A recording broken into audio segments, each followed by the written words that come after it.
नमस्कार, स्वराज एक्सप्रेस की खास पेशकश जनता मांगे जवाब में आपका स्वागत है। मैं हूं आपके साथ दीपक भदौरिया। जनता मांगे जवाब में आज बात करेंगे मध्य प्रदेश सरकार के द्वारा किए जा रहे परसिमन को लेकर शुरू किए जा रहे प्रयास की। जी हां, मध्य प्रदेश सरकार संभाग, जिले और तहसीलों का नए सिरे से परसिमन कराएगा।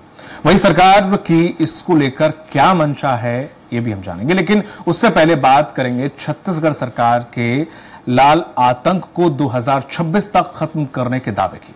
दरअसल छत्तीसगढ़ की सबसे बड़ी समस्या लाल आतंक है। पहले लाल आतंक छत्तीसगढ़ में बस्तर जिले तक ही सीमित था, लेकिन जैसे जैसे वक्त गुजरता गया लाल आतंक चढ़ता चला गया।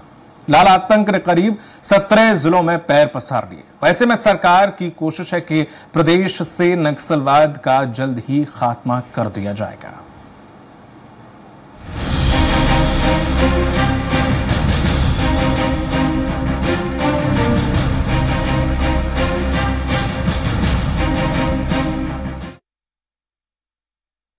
छत्तीसगढ़ में नक्सलवाद के खिलाफ लगातार प्रहार किया जा रहा है। नक्सल उन्मूलन अभियान को और मजबूत करने के लिए केंद्रीय रिजर्व पुलिस बल की 4 बटालियन राजधानी में पहुंच गई हैं, जिसे बस्तर में तैनात किया जा रहा है। सरकार का दावा है कि नक्सलवाद साल 2026 तक समाप्त कर दिया जाएगा। वहीं विपक्ष सरकार के दावे पर ही सवाल उठा रहा है। देखिए खास रिपोर्ट।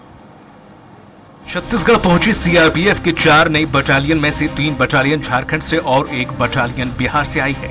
इससे सुरक्षा बलों को नक्सलवाद के खिलाफ लड़ाई लड़ने में मदद मिलेगी। इन चारों बटालियनों की तैनाती दक्षिण बस्तर क्षेत्र में की जाएगी। वहां सुरक्षा की स्थिति को लेकर पहले से ही सरकार और सुरक्षा बलों के द्वारा काफी सतर्कता बरती जा रही है। इस तैनाती का उद्देश्य क्षेत्र में सुरक्षा बलों की उपस्थिति को बढ़ाना और संभावित सुरक्षा खतरों से निपटना है। बता दें कि बस्तर में अलग अलग फोर्स के करीब 60,000 से ज्यादा जवान तैनात हैं। इनमें कांकेर में एसएसबी, बीएसएफ, आईटीबीपी, नारायणपुर में आईटीबीपी, बीएसएफ, एसटीएफ, कोंडागांव में आईटीबीपी, सीआरपीएफ, दंतेवाड़ा, बीजापुर और सुकमा में एसटीएफ, कोबरा सीआरपीएफ के जवान तैनात हैं। इसके अलावा सभी जिलों में डीआरजी, जिला बल, बस्तर फाइटर्स और बस्तर का बटालियन भी नक्सलियों के खिलाफ लोहा लेती है। बता दें कि केंद्रीय गृह मंत्री अमित शाह 24 अगस्त को छत्तीसगढ़ के दौरे पर आए थे। इस दौरान उन्होंने रायपुर में कहा था कि मार्च 2026 तक देश से नक्सलवाद खत्म कर देंगे। अब समय आ गया है कि वामपंथी उग्रवाद की समस्या पर एक मजबूत और रूथलेस रणनीति के साथ अंतिम प्रहार किया जाए। शाह ने छत्तीसगढ़, उड़ीसा समेत अन्य पड़ोसी राज्यों के पुलिस अधिकारियों की बैठक लेकर स्ट्रेटेजी भी बनाई थी। छत्तीसगढ़ में नक्सलवाद से प्रभाव वाला सबसे ज्यादा और बड़ा क्षेत्र बस्तर है। अब प्रदेश में भाजपा यानी कि विष्णुदेव साय की सरकार है। विष्णु साय सरकार में दिसंबर 2023 से अब तक नक्सल वारदातों पर नजर डालें तो कुल मुठभेड़ 98, नक्सली मारे गए 156, नक्सली ने सरेंडर किया 150, नक्सल गिरफ्तारी हुई 650 और 17 जवान शहीद हुए। डिप्टी सीएम व गृह मंत्री विजय शर्मा का कहना है कि नक्सल विरोधी मुहिम में जितने भी आयाम हैं किए जा रहे हैं। नए बटालियन की तैनाती इसी दिशा में बड़ा कदम है। आने वाले समय में नक्सलियों पर पूर्ण नियंत्रण की स्थिति बनेगी। बस्तर में युवा नक्सली न बने, इसके लिए जो नक्सली बने हैं वो सरेंडर करें, मुख्य धारा पर आए। इसके लिए जो नक्सल के प्रभाव में आए हैं, पीड़ित हैं, उन पीड़ितों के लिए और ऑपरेशंस, ये सभी एक साथ आगे बढ़ेंगे। वहीं पीसीसी चीफ दीपक बैज का कहना है कि नक्सलियों से लड़ना है, लड़िए, हमें कोई दिक्कत नहीं है, लेकिन बस्तर के निर्दोष आदिवासी मारे नहीं जाने चाहिए। सरकार को इस बात का ध्यान रखना पड़ेगा। आप नक्सलियों से लड़ना है, लड़िए, हमें कोई दिक्कत नहीं है, लेकिन बस्तर के निर्दोष आदिवासी मारे नहीं जाना चाहिए। सरकार को इस बात को ध्यान में रखना पड़ेगा। अगर निर्दोष आदिवासी मारा गया तो सरकार फिर संभाल ले उसके बाद। कांग्रेस पर पलटवार करते हुए डिप्टी सीएम अरुण साव ने कहा कि बार बार प्रमाणित हुआ है कि कांग्रेस पार्टी की नीति क्या है। जो देश की सेना की कार्रवाई पर प्रश्न चिन्ह उठाएं, देश के सुरक्षा बलों की कार्रवाई पर सवाल उठाएं, यह कांग्रेस पार्टी की नीयत हो गई है। देश में भ्रम फैलाना, झूठ बोलना, यह कांग्रेस की नीति है। उसी में दीपक बैज पारंगत हो गए हैं। सरकार प्रधानमंत्री माननीय नरेंद्र मोदी जी के नेतृत्व में देश को आतंकवाद, अलगाववाद और नक्सलवाद से मुक्त कराने के लिए ठोस और मजबूत योजना बनाकर काम कर रही है। बहरहाल छत्तीसगढ़ में बीजेपी की डबल इंजन की सरकार लगातार नक्सलवाद पर नकेल कसने का काम कर रही है। केंद्रीय गृह मंत्री अमित शाह की रणनीति के अनुरूप छत्तीसगढ़ में सीआरपीएफ की 4 नई बटालियन तैनात कर दी गई है। अब ये देखना होगा कि सीआरपीएफ की ये 4 नई बटालियन नक्सलवाद पर लगाम लगाने में कितना कारगर साबित होती है। स्वराज एक्सप्रेस के लिए रायपुर से दिलीप साहू की रिपोर्ट। और इसी मुद्दे पर खास चर्चा के लिए मेहमान जुड़े हुए हैं रायपुर से। परेश बागबारा जी बीजेपी प्रवक्ता हैं, परेश जी आपका बहुत बहुत स्वागत है।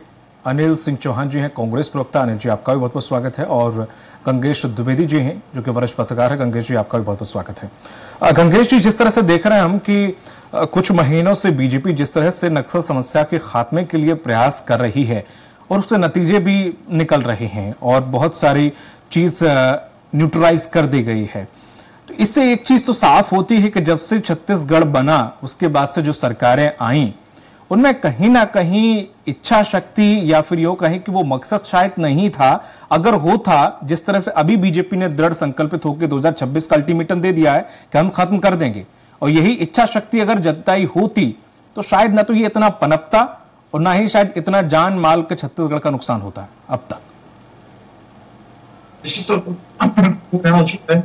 लेकिन इससे थोड़ा सा असहमत इसलिए हूं क्योंकि बस्तर की जो स्थिति थी 2000 के वक्त, उस समय इसका एक पूरा संभाग एक जिले जो स्थिति वहां पे लैंड ऑर्डर की कोई स्थिति, पुलिस का डिपार्टमेंट भी था, इसकी जगदलपुर बेटर था, वहां तक कोई पुलिस की फोर्स नहीं, यानी वहां की जो जनता थी वो पूरी कर सकती।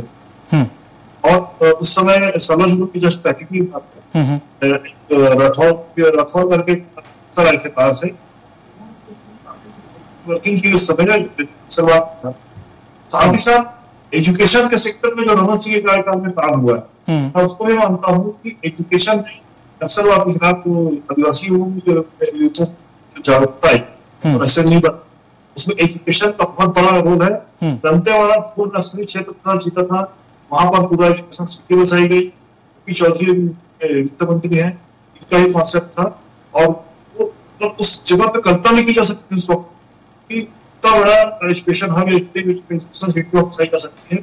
और बड़े पैमाने पर बच्चे पढ़ के वहां से निकले। यही नहीं, वहां से जो सर्वजुगम चला अभियान, उनमें जो विस्थापित बच्चे थे कुछ रायपुर में लाके, राजधानी में लाके, बिलासपुर में अलग जगह लाके जिस तरह एजुकेट किया गया, वो एक बड़ा रोल उस वक्त पीछे ढकेल नहीं पाई थी उस सरकार सचियों को। उस वक्त फैले भी बहुत, 17 जिलों तक फैल गए। उस वक्त टकराव तेजी से बढ़ा और खूब सारा संगठन खूब चला। उसका परिणाम ये रहा कि एक जगह से खरीदो तो दूसरे में पहुंच जाते थे। इस तरह फैलते फैलते सर्विया तक चले गए थे, फिर सर्विया से खरीद उनको वापस सर्विया में डाले गए थे। तो उस दौर में वो जो दौर था संक्रमण काल था और उसमें काफी फैले भी छत्तीसगढ़, लेकिन जो एजुकेशन का असर हुआ पिछले 10 साल में मुझे लगता है कि जो असर बहुत क्षेत्रों के जो बच्चे वैसे बच्चे उन्होंने बिल्कुल समझ लिया कि काम के साथ रहना, मुख्य धारा में रहना ही ज्यादा उपयोगी है। एक वो बड़ा काम वो हुआ है, मैं यही मानता हूँ। और उसके बाद एक बड़ी संसद का आया 2 साल कोरोना जो रहा, जो उसने भी नक्सलियों की कमर तोड़ी है। उस दौर में तो जिस तरह पूरी दुनिया प्रभावित थी, नक्सली भी वहां पर प्रभावित थे। बाजार बंद था तो उनके लिए बंद था, खाने पीने की चीजें उनको भी नहीं मिल रही थी। तो एक वो उसके बाद फिर अभी ये जो काम शुरू किया है, ये एकदम निर्णायक वाली भूमिका जैसी काम है इस सरकार में। सबसे अच्छी बात यह है कि पिछले, ठीक है, गंगेश जी से संपर्क टूट गया है, मैं उनके साथ दोबारा जुड़ूंगा। अनिल जी, बीजेपी के द्वारा जिस तरह से खात्मे, लाला आतंक के खात्मे का अध्याय लिखा जा रहा है और कहा जा रहा है कि वो अंतिम कील 2026 तक गाड़ दी जाएगी कि बिल्कुल लाला आतंक का सफाया हो जाएगा, कांग्रेस पार्टी कितना समर्थन करती है इस मुहिम का, इस पहल का? साथ ही साथ ये भी जानना चाहूंगा कि ये जिस पैटर्न पर चल रहे हैं उस पैटर्न से आप लोग कितना इत्तेफाक रखते हैं? दीपक जी, आपको सभी पैनलिस्टों को और आपके विद्वान दर्शकों को मेरा नमस्कार। देखिए, बहुत अच्छा विषय आपने, आपका सवाल बहुत अच्छा इसलिए है कि आपने पूछा पैटर्न। भारतीय जनता पार्टी 2003 से सत्ता में 2018 तक की, 14 से 18 इनका तथाकथित डबल इंजन, पर उस समय नक्सलवाद पर नकेल क्यों नहीं कसी गई? लगातार भूपेश बघेल जी की सरकार आने के बाद नक्सल पुनर्वास नीति बनी, वनोपज की खरीदी जो 5 होती थी वो 72 हुई। आपने देखा होगा लोहंडी कुंडा में सैकड़ों एकड़ जमीन आदिवासियों को वापस की गई, फर्जी मुकदमे वापस हुए, फर्जी मुठभेड़ बंद की गई, 350 बंद स्कूलें चालू की गई। मेरा कहना यह है कि नक्सलवाद का समापन उन्मूलन करने के लिए सिर्फ गोली हल नहीं, आपको विकास की मुख्य धारा से वनांचल के लोगों को जोड़ना होगा, उनको शिक्षित करना होगा, उनको रोजगार के साधन मुहैया कराने होंगे। भारतीय जनता पार्टी की सरकार इस बार जब से बनी और सरकार बनने के पहले जैसे ही मेजोरिटी मिला, हसदेव अरण्य में कटाई चालू हो गई, यहां नक्सल उन्मूलन के लिए प्रयास चालू हो गया। तो प्रयास भी कैसा कि फर्जी मुठभेड़ से लेकर दुनिया भर की चीजें चलने लगी। हमारा कहना यह है कि आप नक्सल उन्मूलन बिल्कुल करिए और हम जवानों के शौर्य को तो सदैव प्रणाम करते हैं। पर देखिए, नक्सल एक ऐसा मुद्दा है जो आतंकवाद से थोड़ा अलग है। इसमें उन भटके हुए लोगों को अगर वापस आने का कोई रास्ता मिलता है तो नक्सल पुनर्वास नीति बहुत सॉलिड बननी चाहिए, जो भारतीय जनता पार्टी की सरकार ने आज तक नहीं बनाई। माननीय भूपेश बघेल जी के नेतृत्व में जो नक्सल पुनर्वास नीति बनी थी उसी को ये फॉलो कर रहे हैं, उसी को अडॉप्ट करके अभी तक चल रहे हैं। इनके पास सिर्फ कहने को है, ये बोले थे हम सरकार में आते ही पुनर्वास नीति बनाएंगे। अब सवाल ये है साहब कि आप 7 जो सीमावर्ती राज्य हैं, यहां एक संयुक्त नीति चलनी थी, अभी तक क्यों नहीं चली? तो एक बड़ा सवाल ये उठ रहा है कि फर्जी मुठभेड़ से लेकर दुनिया भर के हथकंडे क्यों और ये तरीके क्यों अपनाए जा रहे हैं? तो बार बार ये बात आ रही है कि एनएमडीसी की खदानें अपने मित्रों को देना है, नगर नार का प्लांट देना है, लिथियम की खदानें बस्तर में मिल रही है, क्या वो सौंपने के लिए सारा अनुकूल वातावरण बनाया जा रहा है? क्योंकि देखिए, मणिपुर में हिंसा हो रही है, दूसरी जगह जम्मू कश्मीर में चारों तरफ देखिए वायलेंस हो रहा है। आप नहीं तो उत्तर में चले जाइए, चाइना नहीं तो नक्सली को रहने दें क्या फिर? नहीं, नक्सलियों पे मैंने कहा ना कि पैटर्न जो आपने सवाल पूछा, पैटर्न ये होना चाहिए कि आप गोली का जवाब गोली से दीजिए, लेकिन फर्जी मुठभेड़ नहीं होनी चाहिए। विश्वास का वातावरण, शिक्षा का वातावरण, विकास का वातावरण, ये सब स्थापित करना चाहिए। तो जब चौतरफा नक्सलवाद पे वार होगा तभी उन्मूलन होगा। आपने देखा होगा 2003 में 3 विकास खंडों में नक्सलवाद था, लेकिन 2018 आते आते 17 से 20 जिलों में नक्सलवाद पहुंच गया। तो 3 से 18 तो सरकार भारतीय जनता पार्टी की थी, रमन सिंह जी के नेतृत्व में। तो क्या नक्सलवाद को जानबूझकर पनपाया जाता है? और जब आवश्यकता पड़ती है, जब हमारे उद्योगपति मित्रों को इनको सेट करना है, जो इनके तथाकथित 2-3 मित्र हैं, तो क्या उसके लिए मुहिम चल रही है? हमारा नक्सल उन्मूलन तो पूरा समर्थन है, लेकिन तरीका, तो पैटर्न की बात आपने कही, वो पैटर्न विकास और विश्वास होना चाहिए। जो गोली की भाषा समझते हैं उनको निश्चित रूप से हमारे जवान तैनात हैं, उनके शौर्य को प्रणाम है, वो जवाब देंगे। लेकिन सरकार का जो काम है पॉलिसी मेकिंग का, क्या वो पॉलिसी बन रही है? नहीं तो जवानों के लिए परेश जी से मैं पूछूंगा, और वो पुनर्वास नीति आज 8-9 महीनों में क्यों स्पष्ट नहीं है? केंद्र की कोई पुनर्वास नीति क्यों नहीं आती है? क्योंकि ये नेशनल प्रॉब्लम है। तो आज इस बात को समीक्षा करने का विषय है, और आपके विद्वान दर्शक भी इस चीज को देखेंगे भविष्य में कि कैसे नगर नार, जिसके लिए अमित शाह जी ने कहा हम नहीं बेचेंगे लोकसभा के समय, एनएमडीसी की खदानें कैसे उन मित्रों के हवाले की जाएंगी, आप देखते रहिए। तो चूंकि सरकार की जो इच्छा शक्ति है वो नक्सल उन्मूलन की तरफ नहीं है, एक भय और आतंक का वातावरण बना के अनुकूल वातावरण बनाया जा रहा है। हमारा कहना यह है कि लोकतंत्र में आप जो एक पॉलिसी होनी चाहिए नक्सल उन्मूलन के लिए, मतलब आप ये कहना चाहते हैं कि जो नहीं समझते उनके लिए गोली की भाषा, अंतिम भाषा, तो ये कैसे तय होगा? हिंसा समझ रहे हैं? अनिल जी ये तय कैसे होगा कि कौन गोली की भाषा समझ रहा है, कौन गोली की भाषा समझ रहा है? द्विवेदी जी बैठे हैं, आप जैसे विद्वान पत्रकार एंकर हैं, और आपके विद्वान दर्शकों पे मैं छोड़ता हूं। अनिल जी मेरी बात तो सुन लीजिए। है वो क्या इस प्रदेश में जो हो रहा है, जिस तरह से फर्जी मुठभेड़ में इन्होंने जांच नहीं कराई, 12 में से 5-6 का रिकॉर्ड बना दिया या बता दिया, उसके बाद क्या प्रश्नवाचक चिन्ह नहीं है? क्या उन आदिवासियों को मुख्य धारा से नहीं जोड़ना चाहिए जो जुड़ना चाहते हैं? क्या वहां जो सामुदायिक वनाधिकार के पट्टे तत्कालीन मुख्यमंत्री भूपेश बघेल जी की सरकार ने दिया, तो राष्ट्रीय स्तर पर यह बात आई कि सर्वाधिक सामुदायिक वनाधिकार छत्तीसगढ़ में दिए गए।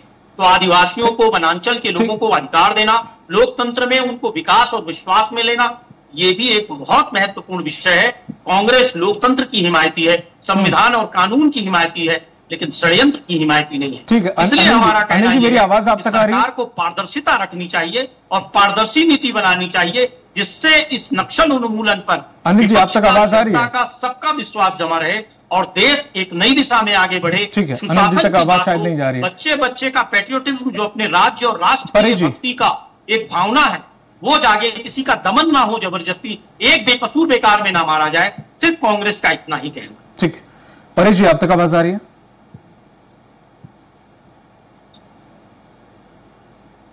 परेश जी आप तक आवाज आ रही है?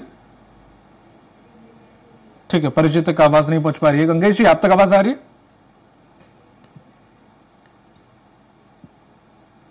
गंगेश जी आप तक आवाज आ रही है सर? ठीक है, गंगेश जी तक आवाज नहीं पहुंच पा रही है। अब परेश जी अब आप सुन पा रहे हैं?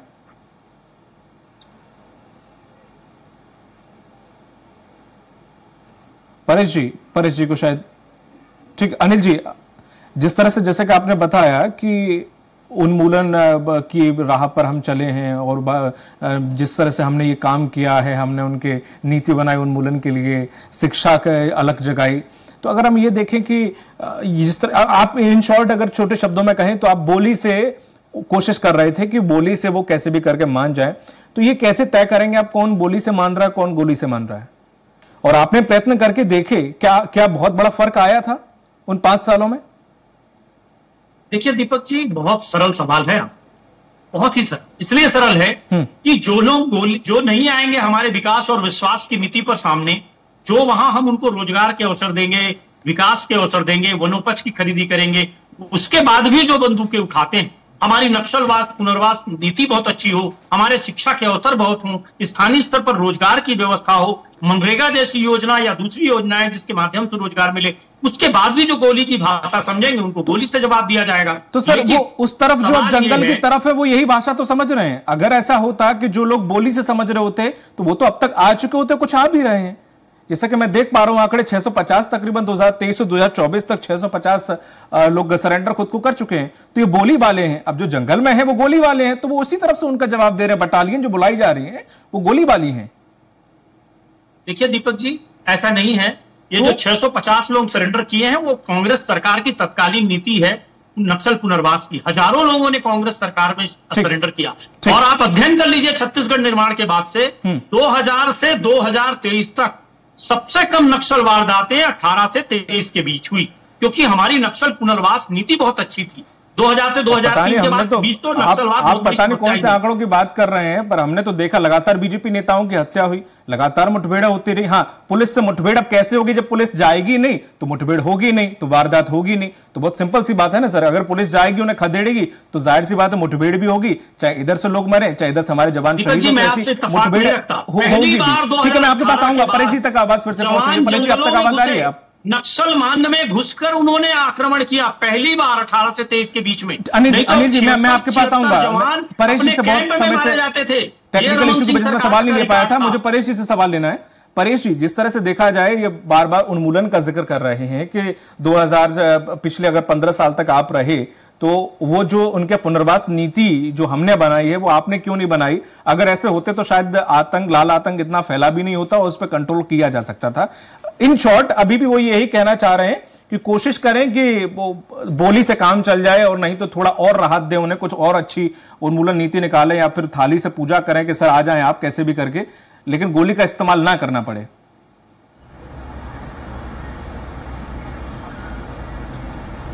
कि देखिए, ऐसा है कि जो नक्सलवाद की जो जननी है वो कांग्रेस पार्टी है। अच्छा। और इन लोगों ने जब दिग्विजय सिंह जी यहाँ के मुख्यमंत्री थे उस जमाने से यहाँ पर नक्सलवाद पनपा, और जब दिग्विजय सिंह जी यहाँ मुख्यमंत्री थी तब तब उस समय उन्होंने यहाँ पर खदानों का बंदरबाट किया। जंगल के अंदर रहने वाले आदिवासियों का जहाँ पर जल, जंगल, जमीन और खदान के ऊपर जो अधिकार था वो सारा खदान उद्योगपतियों को बांटा। और अब जाकर के जब यहां पर साय जी की सरकार आई है, पिछले आप 9 महीने में देख रहे हैं, आपने शुरू में खुद आंकड़े बताए हैं कि किस तरीके से पिछले 9 महीने में नक्सलवाद को सब तरफ से घेरने की कोशिश हुई है और नक्सलवाद पूरी तरह कंट्रोल में आ रहा है। अभी आदरणीय अमित शाह जी 24 अगस्त को यहां छत्तीसगढ़ में आए थे। उन्होंने यहां के नेबरिंग स्टेट का जो 7 राज्य हैं सबके जो डीजी हैं, वहां के जो चीफ सेक्रेटरी हैं, यहाँ के जो मुख्यमंत्री हैं, यहाँ के जो गृह मंत्री हैं, केंद्र के जो गृह राज्य मंत्री हैं, सबकी उन्होंने मीटिंग ली। और जो पिछले बार जो पहले बार आए थे उस समय की जो सारी बातें जो तय हुई थी उसके ऊपर पूरा विश्लेषण किया और उन्होंने तय किया कि किस तरीके से पूरे जो ये क्षेत्र हैं वहां पर विकास कैसे पहुंचे हर जगह तक, अंतिम आदमी तक। और वहां पर अगर जिन लोगों ने विनाश किया है, जो विचारधारा उन्होंने वहां पर फैलाई है, उसके जगह विकासवाद की जो विचारधारा है उसको वहां पर किस तरीके से सृजित किया जाए, उसमें ये जो सहाय सरकार है और जो हमारी केंद्र की सरकार है, चाहे आप यूपीए की सरकार के समय के आंकड़े देख लीजिए और उसके बाद जो आदरणीय नरेंद्र मोदी जी के समय से 2014 से 2024 के बीच के आंकड़े देख लीजिए, आपको दिखेगा कि नक्सलवाद पर लगभग 60% जो है उसके ऊपर कंट्रोल कर लिया गया। लगभग 5 राज्यों में पूरी तरह नक्सलवाद समाप्त कर लिया गया। जो छत्तीसगढ़ में है, वो जो यहां पर जब भूपेश जी की सरकार थी, तो जो जिस तरीके से नक्सलवाद में राजनीति और राजनीति में नक्सलवाद वो जो कर रही थी, उसके कारण छत्तीसगढ़ में नक्सलवाद के प्रति जो नरमी व्यक्ति जो बढ़ती गई, उसके कारण से नक्सलवाद यहां पर थोड़ा सा और पनपा और फला फूला। लेकिन अब जो है, जब से सहाय सरकार आई है, तब से जीरो टॉलरेंस आदरणीय नरेंद्र मोदी जी के नेतृत्व में, आदरणीय अमित शाह के नेतृत्व में यहां पर नक्सलवाद के ऊपर प्रहार किया जा रहा है। उनको बोला जा रहा है कि आप सरेंडर कीजिए, हमारी जो पुनर्वास नीति है उसमें आप और क्या अमेंडमेंट करना चाहते हैं उसको हमें बताइए। यहाँ के जो गृह मंत्री है वो धूर नक्सल क्षेत्र में जा करके वहां जमीन में बैठ करके वहां ग्राम वासियों से बात करते हैं, उनको जो है आधार कार्ड बांटा जाता है, आयुष्मान के कार्ड बांटे जाते हैं, अलग अलग जगह कैंप खोल करके जो हमारा अच्छा गांव वो जो नियत लार के नाम से वहां पर जो सरकार की योजनाएं हैं, 25 योजनाएं, उसका लाभ वहां पर पहुंचाया जा रहा है। मूलभूत सुविधाएं वहां पर जो है वहां पर फैलाई जा रही हैं, वहां पर कौशल विकास के काम किए जा रहे हैं, एकलव्य स्कूल खोले जा रहे हैं, वहां पर नेटवर्क जो इंटरनेट के जो है उसका इंफ्रास्ट्रक्चर क्रिएट किया जा रहा है, वहां पर डिजिटलाइजेशन हो रहा है। अब जो बस्तर का नौजवान है, इस सोशल मीडिया के जमाने में जो सड़ी हुई पुरानी विचारधारा है नक्सलवाद की, उसमें वो उब चुका है और वो देश के संविधान के साथ अपने आप का विकास करना चाहता है और वहां से निकल करके उच्च शिक्षा ग्रहण करना चाहता है। वो उस चीजों से बाहर निकल रहा है और हमारी जो केंद्र की सरकार है और राज्य की सरकार है, ये पूरी तरीके से कटिबद्ध है, वहां के आदिवासियों के साथ खड़ी है, उनके विकास के साथ, उनके व्यक्तिगत विकास के लिए, उनके क्षेत्र के विकास के लिए, उनके गांव के विकास के लिए वो हमेशा पूरी तरीके से तत्पर है। और हम आपको विश्वास दिलाते हैं, जिस प्रकार के यहाँ पर अमित शाह जी ने घोषणा की है कि मार्च 2026 से पहले हम पूरे तरीके से नक्सलवाद को हिंदुस्तान के नक्शे से मिटा देंगे। और कांग्रेस के साथियों को भी हम बोलना चाहते हैं कि वो भी हमारे साथ कंधे से कंधा मिला करके इस नासूर को यहां से खत्म करने के लिए सहयोग करें। और यहां पर जितने भी नक्सलवाद से जुड़े हुए लोग हैं, उनसे भी अपील करते हैं कि आप कृपया अपन बंदूक को छोड़ें और मुख्य धारा से जुड़ें और आप आत्मसमर्पण करें और यहां पर जो पुनर्वास नीति है उसमें आप शामिल हों। ठीक है गंगेश जी, आप तक आवाज आ रही है? हाँ जी, आ रही सर, जिस तरह से अभी देख रही है, जैसे बीजेपी की इच्छा शक्ति, अब कांग्रेस भी कह रही कि हमने भी बहुत अच्छा काम किया, यही काम अगर बीजेपी पहले कर लेती तो शायद ये नौबत अभी नहीं आती। लेकिन ठीक है, देर आए दुरुस्त आए, अभी भी कर रहे हैं, उसमें कोई बुराई नहीं है। लेकिन जिस तरह से हमेशा से आरोप लगते रहे सरकारों पर कि जो नक्सलवाद के ऊपर जो अच्छा खासा बजट केंद्र से आता था, वो भी एक बहुत बड़ा कारण था कि यहां पर नक्सलवाद पर उस हिसाब से प्रकार से प्रहार नहीं किया गया जो करना चाहिए था। यहां तक कि शायद कांग्रेस की सरकार ने भी 2021 में कुछ ये बजट बढ़ाया था, जिसके बाद बढ़ा हुआ बजट केंद्र से आया था इस नक्सलवाद के ऊपर। बिल्कुल, इस बात को लेकर लगातार आरोप लगते हैं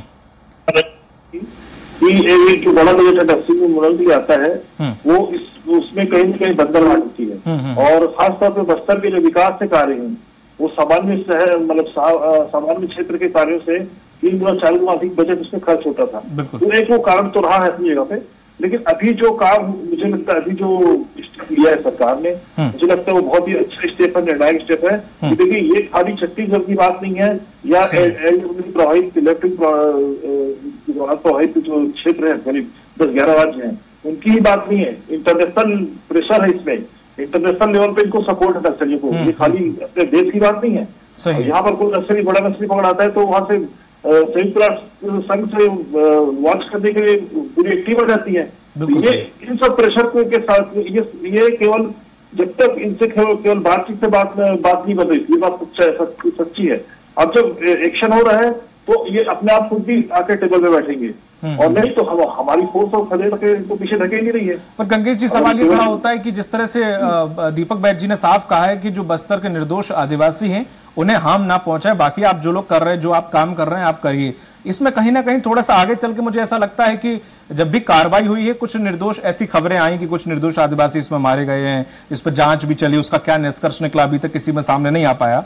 लेकिन कल को अगर ये तेज होती है ये कार्रवाई, उसमें कुछ आदिवासी ऐसा कहा जाए कि इसमें निर्दोष आदिवासी मारे गए हैं या इस तरह से ऑब्जेक्शन विपक्ष उठाए, तो कल को ये रफ्तार जो 2026 तक है वो कहीं ना कहीं आगे भी बढ़ सकती है। इसमें कहा जा सकता है कि संभावना है ऐसी, क्योंकि ऐसे सामने आएंगे मामले, ऐसे मामले इसलिए सामने आएंगे कि देखिए जो नक्सलियों का नेटवर्क है 3 हिस्से बटा हुआ है। एक तो फ्रंट आर्मी जिससे भी लड़ाई चल रही है, सेकंड उनका सूचना तंत्र है जिनको हम संगम तंत्र बोलते हैं, वो ग्रामीण होते हैं, गांव के लोग होते हैं, उनके माथे पे कहीं नहीं लिखा है सही, बिल्कुल सही। अगर उस पर पुलिस कार्रवाई कर रही है तो तुरंत उसके हल्ला मचाती है। खासतौर पर मैंने देखा है बस्तर में जो एक्टिविस्ट टाइप के लोग सक्रिय हैं, एनजीओ सक्रिय हैं, ये लोग तुरंत हल्ला करते हैं कि आम आदिवासी के ऊपर कार्रवाई हो गई। मेरा कहना यह है कि चाहे वो कांग्रेस की बात हो या एक्टिविस्ट लोग की बात हो, अगर किसी आम आदमी के ऊपर या किसी किसी निर्दोष आदिवासी के ऊपर कार्रवाई होती है तो उसको सबूत के साथ पेश करे कि नहीं ये निर्दोष था, ये किसी पार्टी किसी संगम का सदस्य भी था। और ये एक बड़ा मतलब मुद्दा इसी वजह से लंबे समय से आदिवासी पीस भी रहे हैं। बहुत सारे चक्कर पीस भी जाते हैं, वो शिकार दोनों के शक के शिकार हो जाते हैं। कभी नक्सलियों पर डाउट करते हैं, कभी फोर्स उन पर डाउट करती है। इसको लेकर निश्चित तौर पर बड़ा एक सीवर का खींच पाना बहुत कठिन है। तो इस तरह घटनाएं आएंगी और निश्चित तौर पर क्या कहना है, तो इसको लेकर सरकार को भी सावधानी बरतना पड़ेगा कि एकदम वेरीफाई करे कि संगम सदस्य एक्चुअली है कि नहीं है। जब तक पूरा सबूत हाथ में नहीं आए उस पर कार्रवाई नहीं करे। अधिक से आप गिरफ्तार करके रख दीजिए, गोली मारने की बजाय उनको गिरफ्तार करके भी रखा जा सकता है, मुकदमा चलाया जा सकता है। पर गंगेश जी, वहां पे सिचुएशन क्या है जो ऑन ग्राउंड किसी एक पुलिस वाले के लिए, फोर्स वाले के लिए किन हालातों में कहां से गोली चल रही है, वहां पे कौन सा निर्दोष आदिवासी आ जाता है या फिर वाकई वो नक्सली है, तमाम सारी चीजें वहां पे घटित होती है। तो ऐसे में बहुत सारी घटनाएं होती है। हम अगर यहां से बैठे बोले कि वो निर्दोष था या फिर वहां पे गोली नहीं, उसे गिरफ्तार कर लेना चाहिए था। उम्मीद यही है कि ये चाहे विपक्ष हो चाहे पक्ष हो, अगर ये मुहिम चली है तो लाला आतंक का खात्मा ये छत्तीसगढ़ में दीमक की तरह है जो उसे कहीं ना कहीं खोखला कर रहा है। तो अगर ये दूर होता है तो बहुत अच्छी बात है, जिसमें दोनों ही पार्टियों को आपसी सामंजस्य से, जनता के सहयोग से बात करके जैसे भी बात बनती है इस समस्या का हल निकाल के इस लाल आतंक को खत्म किया जाए। बहुत बहुत शुक्रिया परेश जी आपका, अनिल जी आपका और गंगेश जी आपका इस पर चर्चा में शामिल होने के लिए। तो देखा आपने किस तरह से सरकार का नक्सलवाद खत्म करने का दावा है, वहीं विपक्ष के नक्सलवाद को लेकर अपने अलग सवाल है।